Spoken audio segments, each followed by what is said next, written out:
Assalamu alaikum, class 9, day 2 lesson. The people of this city must have been great traders, with the river in the so near and the sea within easy reach. The countryside must have been fertile, since wheat, rice, and cotton grew there. The farmers also kept cattle. They were skilled craftsmen who worked in gold, silver, and ivory. Clay dolls and cards were made for the children to play with. We also have an idea of the dresses worn by the ruling class, the priests, and the elders, from the seals of many kinds that have been found there. They were long, loose dresses. अच्छा, इस city के बारे में काफ़ी हद तक पता चला कि या ये भी पता चला कि यहाँ के लोग ज़रूर ट्रेडर्स यानी कि इंपोर्ट एक्सपोर्ट करने वाले ताजिर थे। तो क्योंकि रिवर इंदस इनके इतने करीब था और समंदर भी इनके बहुत करीब था। तो और यहाँ इनकी कंट्री साइड जो थी, मतलब इनका जो गांव था वो भी काफ़ी फर्टाइल था, क्योंकि वहाँ पर वीट, राइस और कॉटन उगाया करते थे वो लोग। और फार्मर्स जो है वो कैटल भी रखते थे, यानी मवेशी जानवर भी रखते थे। क्राफ्ट्समैन भी काफ़ी थे उनके पास, स्किल्ड क्राफ्टमैन थे। क्राफ्ट्समैन कौन से? जो ज्वेलर्स टाइप के लोग होते हैं, जो लकड़ी का और ज्वेलरी का काम करते हैं, उन्हें क्राफ्ट्समैन कहते हैं, जो जेवर वगैरह बनाते हैं। तो वो गोल्ड और सिल्वर और आइवरी यूज़ करके उसकी चीज़ें बनाते थे। क्ले डॉल्स और कार्ड्स बनाए जाते थे बच्चों के खेलने के लिए, ये भी वहाँ पर मिले हैं। उसके अलावा उनको लोगों को आइडिया हो उनके ड्रेसेस, मतलब ड्रेसेस किस किस्म के होते थे उसका भी इन लोगों को आइडिया हो गया था, क्योंकि कपड़े भी मिले थे।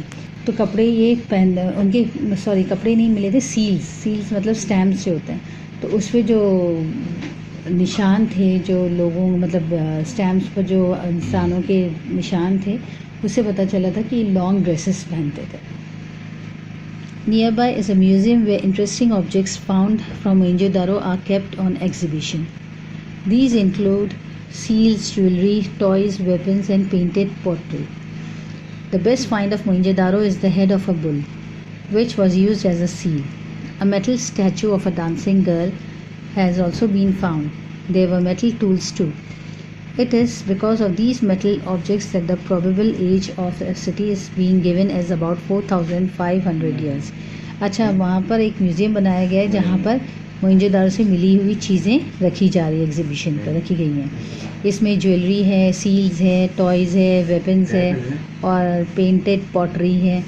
उसके अलावा एक बुल का हेड भी मिला है, रखा गया है वहाँ पर, जो कि वहाँ मतलब उस शहर में सील के तौर पे यूज़ हुआ करता था, यानी स्टैम्प के तौर पे इस्तेमाल किया जाता था। और एक नाचती हुई लड़की का, डांस करती हुई लड़की का स्टैचू भी मिला है। और मेटल टूल्स काफ़ी सारे मिले हैं। तो इसी मेटल ऑब्जेक्ट्स की वजह से, इन्हीं मेटल टूल्स के ज़रिए इन लोगों को उस शहर की उम्र का अंदाज़ा हुआ कि वो 4,500 साल पुराना है। For a long time these people lived a happy life. They were quite rich and traveled from place to place on business or on pleasure. Their city was well planned and clean. The rainwater did not remain on the streets. We do not know what happened to them later. Either they were raided from the north or some great earthquake destroyed them. No one has yet been able to determine the meaning of the words written on the seals and on pottery. Much could be learned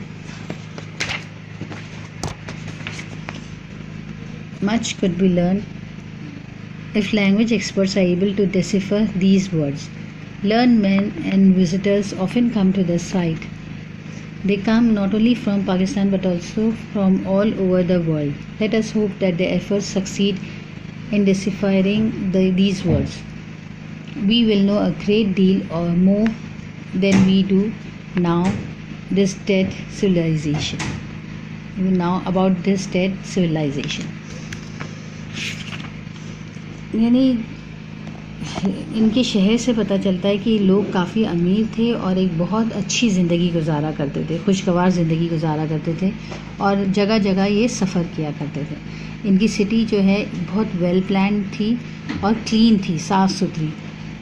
बारिश का पानी ठहरने की भी जगह नहीं थी कोई, मतलब बारिश अगर होती भी तो पानी आराम से इसका चला जाता, रुकता नहीं। लेकिन किसी को भी नहीं पता कि ये शहर किस तरह मतलब गायब हुआ है ना, कि मतलब अंदाज़ा ये लगाया जाता है या तो इनके ऊपर हमला किया गया था, इनके ऊपर अटैक हुआ था, या फिर ये ज़लज़ले में ख़त्म हो गए। और इनकी जो अभी तक ये कौन सी ज़बान इस्तेमाल करते थे, कौन सी लैंग्वेज यूज़ करते थे, ये आज तक किसी को नहीं पता।